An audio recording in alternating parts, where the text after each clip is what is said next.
Hello दोस्तों, स्वागत है आपका एजुकेशन का इम्पोर्टेंस में।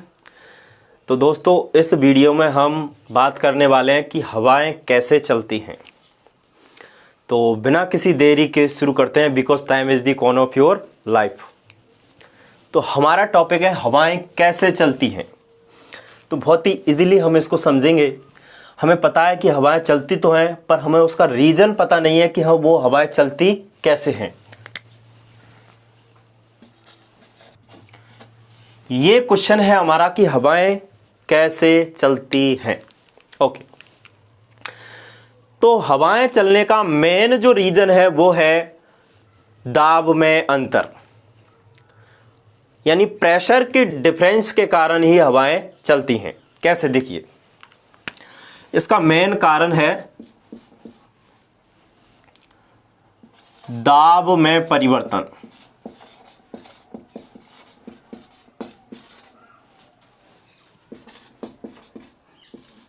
के कारण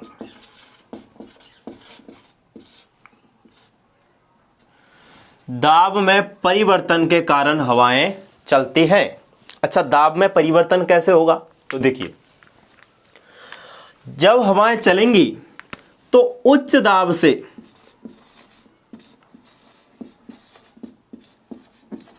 निम्न दाब की ओर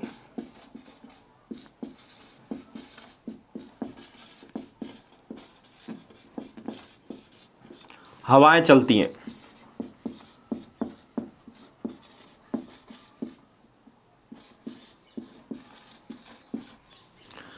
हम बात कर रहे हैं कि हवाएं कैसे चलती हैं।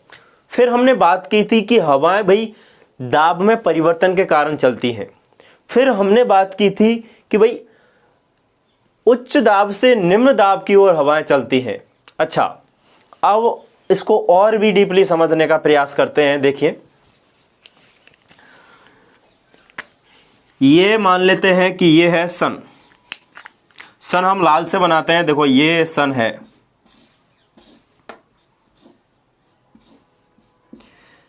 ये सूरज बाबा है भाई। ओके, ये है सन। अब सन से क्या आएंगे? रेडिएशन आएंगे भाई, विकिरण आएंगे। ये इस प्रकार से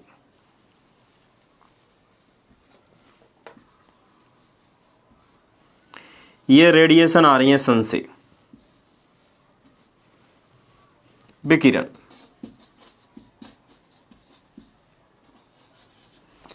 अब यहां पर ये है अपना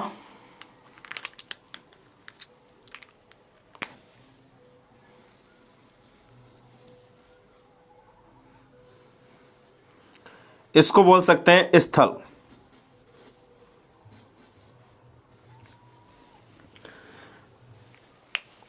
अब स्थल पर जैसे ये रेडिएशन गिरेंगी,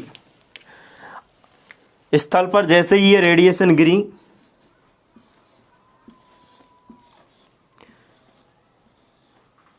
यहां की जो वायु है वो क्या हो जाएगी? गर्म हो जाएगी भाई।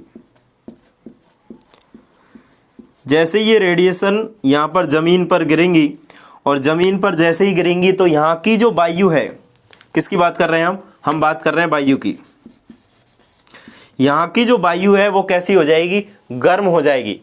और गर्म वायु कैसी होती है? हल्की होती है।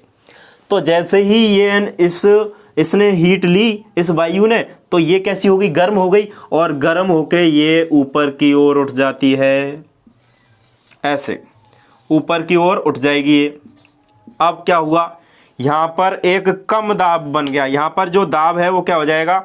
यहाँ पर दाब हो गया कम। जैसे ही ये वायु ऊपर की ओर उठी तो दाब क्या हो गया? कम हो गया। तो अब क्या होगा? मान लो इधर दाब ज्यादा है, तो यहां से जो वायु है वो ऐसे जाएगी।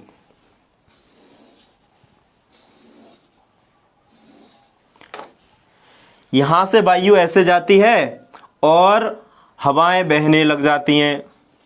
और हवाएं कैसे बहेंगी? हवाएं ऐसे बहेंगी। ये तो आपके बात समझ में आई हवाएं कैसे चली।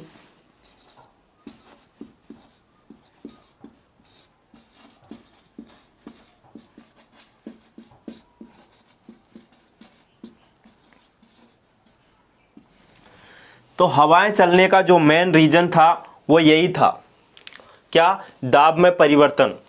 और उच्च दाब से निम्न दाब की ओर क्या होती हैं, हवाएं होती हैं, हवाएं चलती हैं। तो यहाँ पर क्या हुआ, यहाँ पर जो वायु दाब है, वायु दाब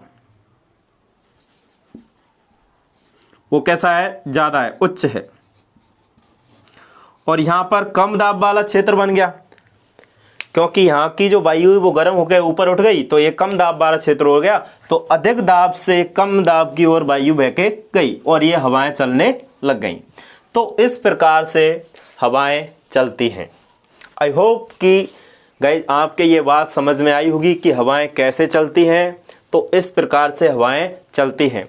अब ये हवाओं का जो वेग है वो ज़्यादा भी हो सकता है, कम भी हो सकता है। हमने देखा है कि गर्मियों के दिनों में लू चलती है, और उसका रीज़न क्या है, उसका रीज़न ये है कि गर्मियों के दिनों में जो ऊष्मा है सूरज की वो ज़्यादा होती है, और उसके कारण वायु है वो गर्म हो जाती है, और गर्म होने के कारण बहुत ही कम दाब का क्षेत्र बनता है। तो एक अधिक स्पीडली वायु वहाँ पर उसको पूरा करने के लिए, उसको भरने के लिए आती है। तो हवाएं तेज़ गति से चलती हैं और उनको हम बोलते हैं लू बोलते हैं, क्योंकि उनमें बहुत ज़्यादा हीट होती है।